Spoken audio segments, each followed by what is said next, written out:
Wewe unayenitizama mahali popote pale ambapo upo, unaona wale ambao wanateswa na masuala ya uzazi unakutesa. Leo asubuhi nimeletewa mtu, nimemtibu, alikuwa hazai kwa miaka 18, lakini sasa mwaka jana nilimtibu, sasa hivi ana mtoto hapa kamleta.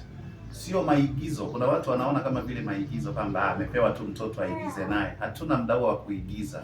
Sisi hatuna porojo, tunatibu.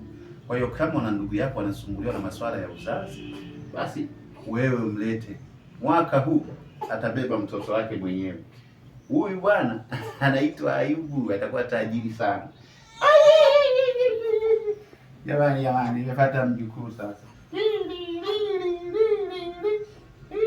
Jamani. Kama unataka na wewe upate mtoto, sio? Acha porojo nyingi. Yeye siji kwenda kuchukua mtoto wa watu mlee awe wako. Hawezi kukupenda.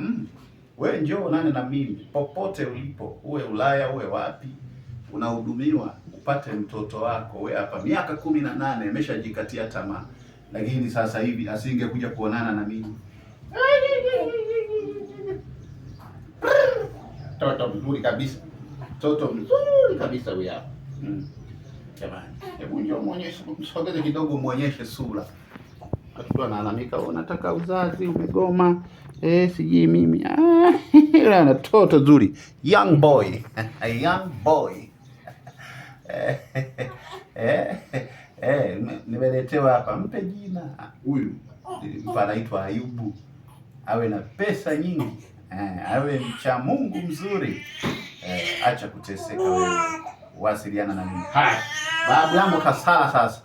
Hebu kata video hiyo.